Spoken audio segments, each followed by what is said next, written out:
while I was already down here. While I was down here, I went and seen another 5 acres.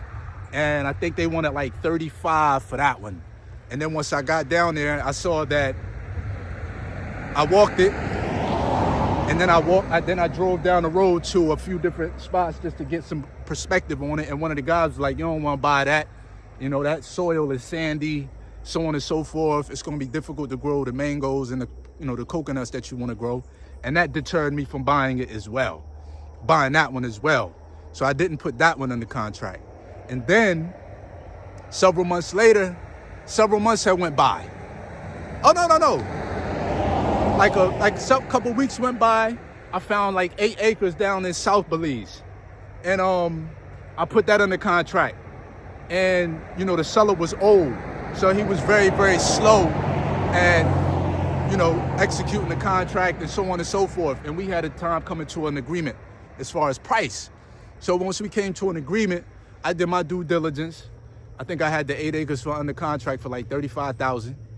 And, he was traveling at the time. So as I'm doing my due diligence,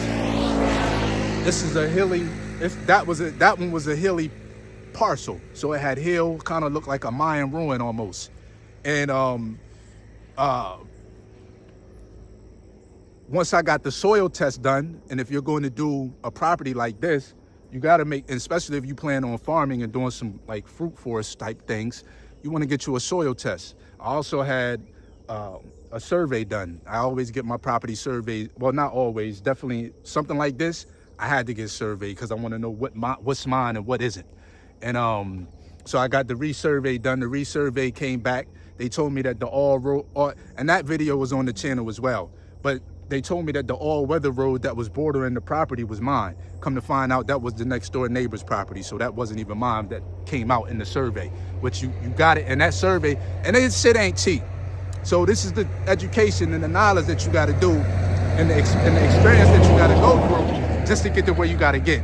So it's not always peaches and cream. So boom, survey came back with an all-weather road wasn't mine. Cool, I could have dealt with that. So I said, listen.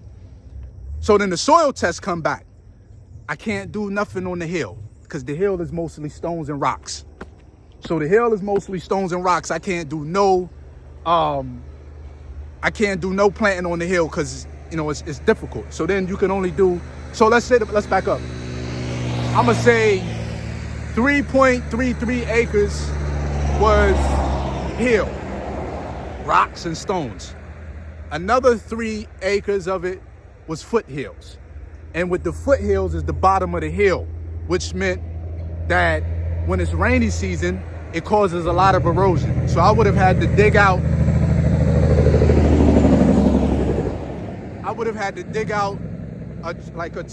a path so the water would have somewhere to flow at the bottom of the hill so it wouldn't create like erosion and just a bunch of water runoff. It was just crazy. I can't really explain it because I didn't understand it, but basically what it came back was the soil test guy. He said, "Yo, based on the software is telling me that you can ask for a lower price." So only out of that 8 acres, only 1.16 acres of it, and I'm still missing a few parts of the acre that they said something else, but 1.16 acres of that 8 acres was able to be cultivated right now. Which honestly would have been okay. I didn't need to rock out with the whole 8 right away. It was almost 9 to be honest with you. But when I went back at the seller and said, listen, let's bring this down to 20 grand, 35,000, I'm already under contract with you, let's bring it down to 20 grand. He was like, nah. So I was like, all right, I'm out of this.